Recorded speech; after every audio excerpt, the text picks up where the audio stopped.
Imagine walking into your city square on, like, a crisp morning. Right, just a normal day. Yeah, you're just heading out to the market, but you stop dead in your tracks because sitting there, right in the middle of the public piazza, is the town's chief of police. Or, well, two halves of him. Exactly, two halves of the chief of police. He's been brutally executed. And beside his body, there's just a wooden block and a bloodstained knife. It's a terrifying image. Absolutely terrifying.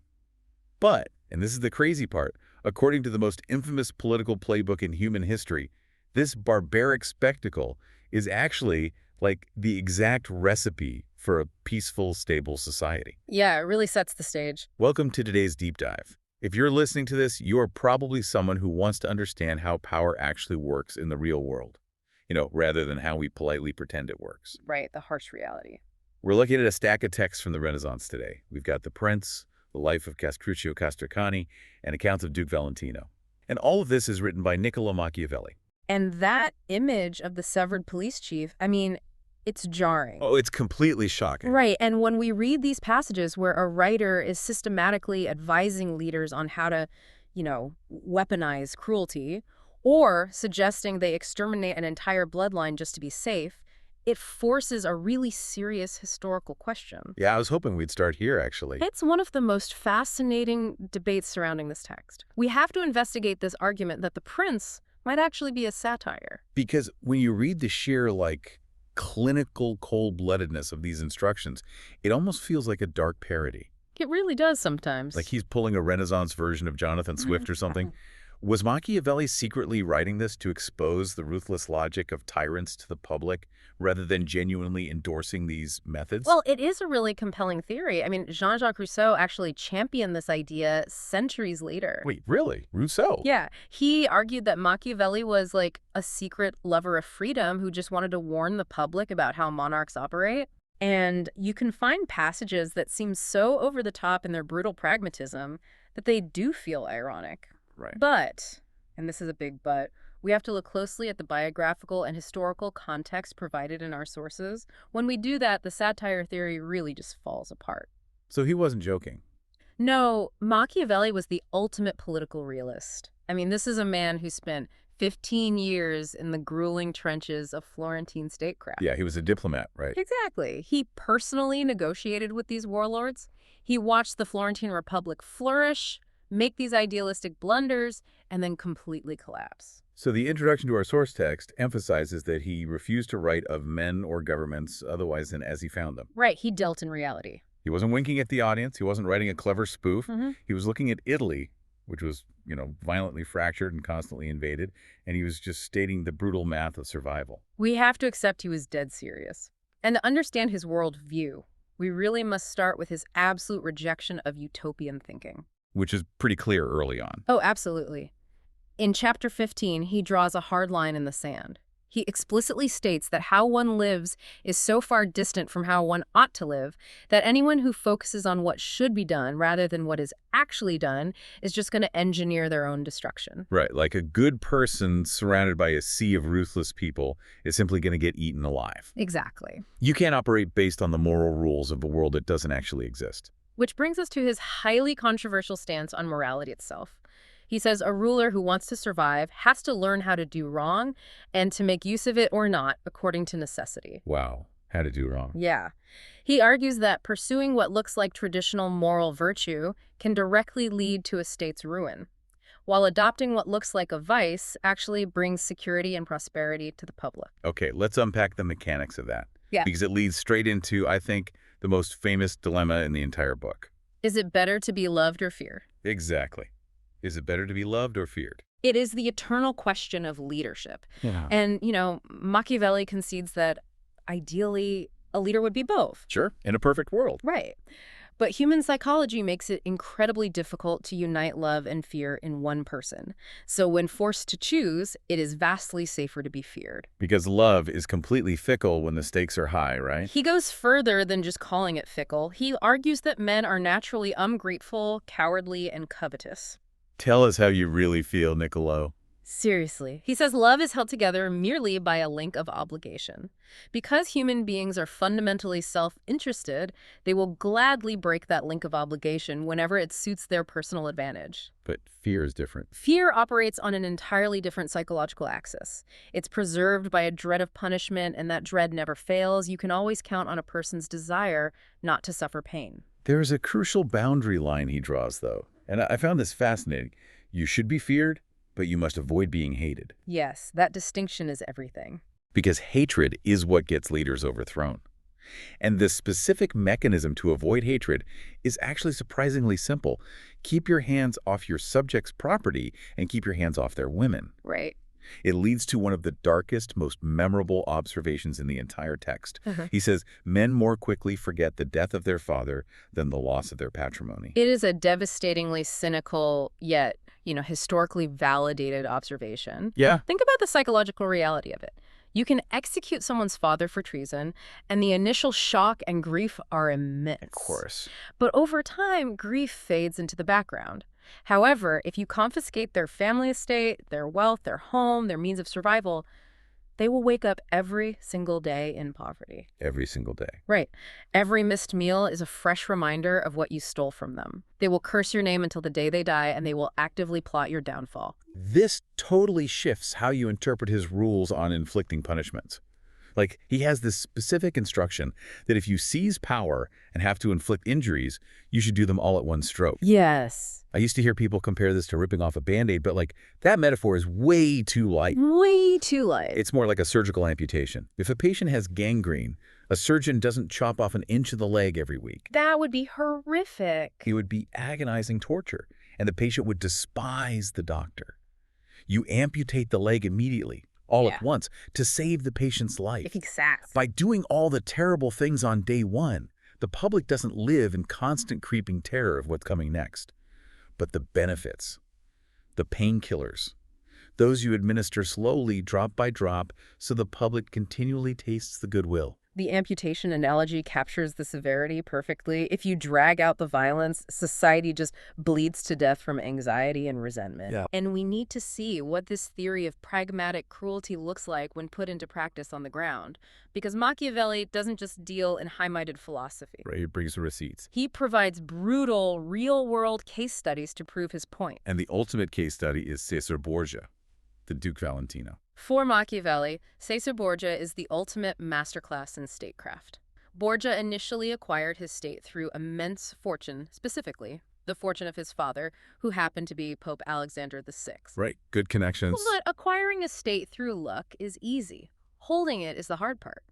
Once Borgia had the territory, he applied supreme ingenuity to secure it. Let's talk about his methods, because this brings us back to the severed body in the town square, the Romero d'Orco incident. Right. So Borgia had just taken over the Romani region. When he arrives, he finds a society in total collapse. Just chaos. Complete chaos. It had been ruled by weak masters who had basically plundered their subjects. The region is full of robberies, factions, and absolute lawlessness. So what does he do? Borgia needs to pacify it. But he knows that establishing order will require extreme violence. And he doesn't want the people to associate that violence with him. Smart. So he appoints a minister, Ramiro d'Orco, whom Machiavelli describes as a swift and cruel man. Borgia gives Ramiro absolute power to clean up the region by whatever means necessary. And Ramiro does exactly what he's hired to do. He brutally crushes the lawlessness. He executes the gang leaders, stops the robberies, and restores order.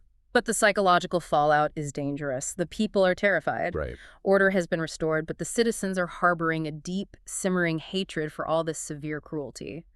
Borgia realizes this hatred might eventually rebound on him, since he's the one who appointed Ramiro. So Borgia needs to simultaneously clear his own name, validate the public's anger, and remind them of his absolute power. Exactly. So he literally throws his own minister under the bus. One morning, the people of Cesena wake up, walk into the public piazza, and find Ramiro executed, cut in half, with that bloody knife by his side.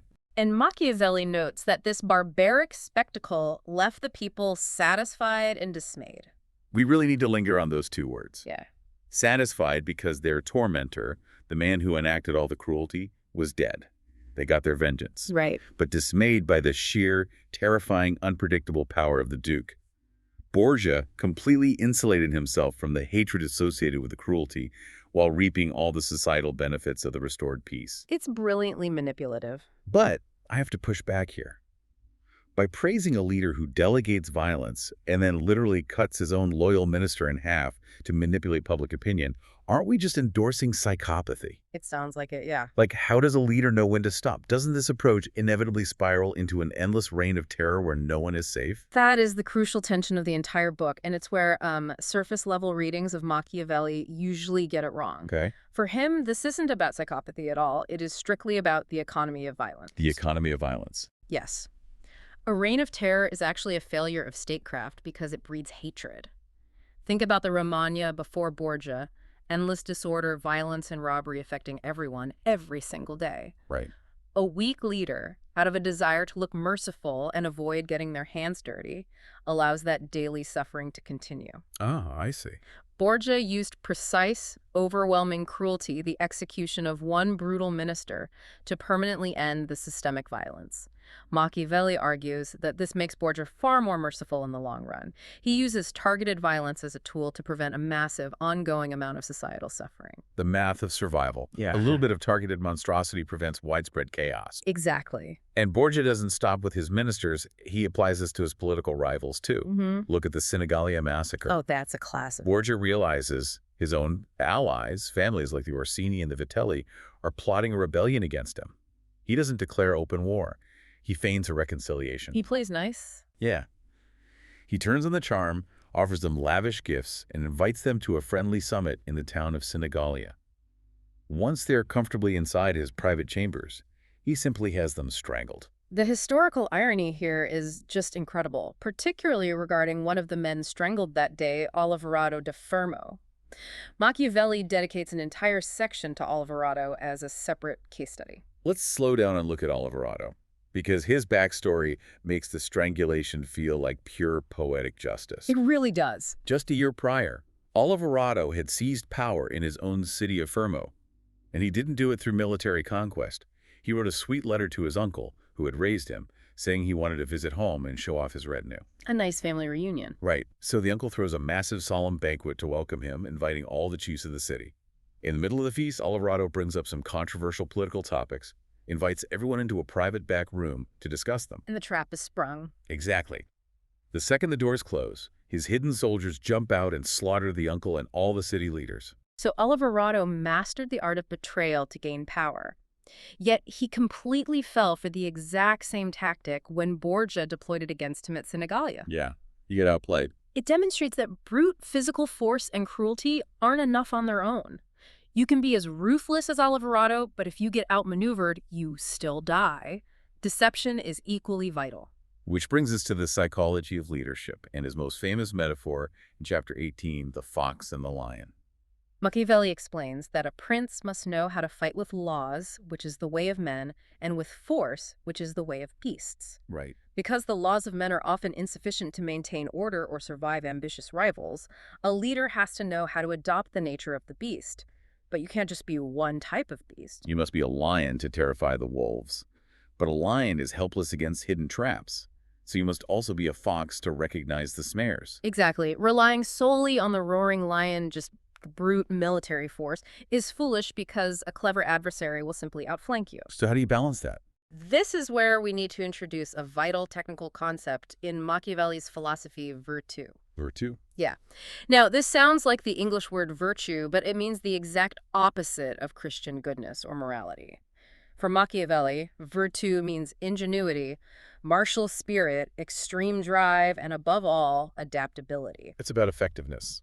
Yes, it is the ability to force your will upon the world. He points to the Roman Emperor Severus as the perfect historical embodiment of this virtue, acting as both the lion and the fox. Severus is a fascinating example. How exactly did he balance the two? Well, Severus wanted to be emperor, but the throne was held by a man named Julianus. Severus commanded a massive army, so he used the overwhelming power of the lion to march on Rome, claiming he was just going to avenge a previous murdered emperor. Okay, so that's the lion part. Right, he terrified the Senate into naming him emperor, but he still had two massive rivals commanding other armies, Albinus and Niger. He couldn't fight both at once. So he pivots to the fox. Precisely. He writes a deceptive, friendly letter to Albinus, offering to share the title of emperor with him. Albinus completely falls for it and accepts. Unbelievable. This keeps Albinus docile, while Severus marches his army across the empire to absolutely crush his other rival, Niger. Wow. And then? The moment Niger is dead, Severus instantly drops the act, marches back, and destroys Albinus. He used the lion to terrify the Senate and crush Niger, and the fox to pacify Albinus until the trap was ready. It's brilliant, ruthless sequencing. Yeah. Then there's Pope Alexander VI, Borgia's father. Oh, yes. Machiavelli says this guy did nothing else but deceive men, and he always found victims. He made promises he never intended to keep, swearing oaths on the Bible. And people kept falling for it because they were so caught up in their immediate present necessities. People are gullible.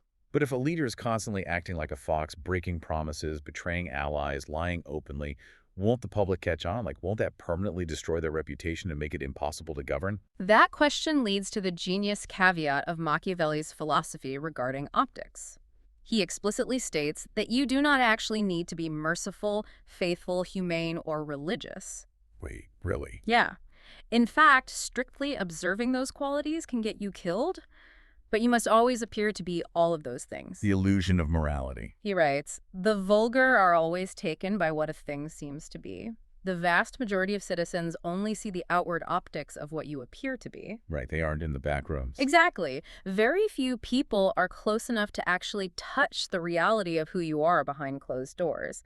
And those few insiders who know the dark truth won't dare oppose the masses who are blinded by the majesty of the state. It's terrifyingly modern. I mean, master the PR, master the optics, and the reality behind the curtain doesn't even matter. The public will defend the illusion for you. It really is, but we have to address the ultimate check on all of this ambition. Let's say you apply all these rules flawlessly. You manage the economy of violence, you act as the fox and the lion, you master your public optics. Are you guaranteed success? Probably not. Right. The texts introduce a massive wild card, fortune. Chapter 25 is dedicated entirely to fortune, or chance. Machiavelli believed that fortune controls about half of our actions, leaving our free will and our virtue to direct the other half. And he uses this incredible metaphor of a raging river. Yeah, a violent raging river that floods plains, sweeps away trees, and destroys buildings. When the flood comes, everyone yields to its fury. There's absolutely nothing you can do to stop the water in that moment. And this is the crucial lesson. That doesn't mean men shouldn't build defenses. You build the dams and the barriers during fair weather, so that when the flood inevitably returns, the waters are channeled and the impact is contained. It's all about preparation. I think about this all the time in the context of modern entrepreneurship or building a career. You can have the perfect business plan, you can outfox your competitors, you can run a tight ship, but a sudden macroeconomic crash or a global pandemic that is the raging river, Absolute. it can completely wipe you out if you haven't stockpiled cash and built your operational dams during the boom times. You have to prepare for the flood when the sun is shining. Preparation is key, but fortune also requires extreme adaptability. A leader must adapt their nature to the times.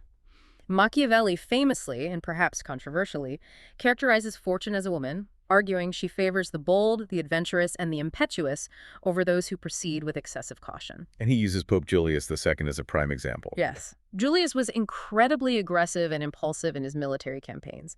If the political climate had shifted and required a cautious diplomatic touch, he would have been ruined because he was simply incapable of changing his aggressive nature. Why?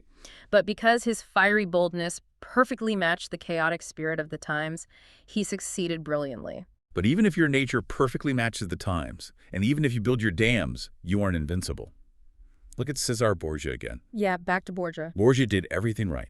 He built his defenses, he secured the loyalty of the nobles, he wiped out his enemies, he consolidated his territory to prepare for the inevitable day his father, the Pope, would die and leave him vulnerable. Borgia was the perfect prince. He had the ultimate virtue.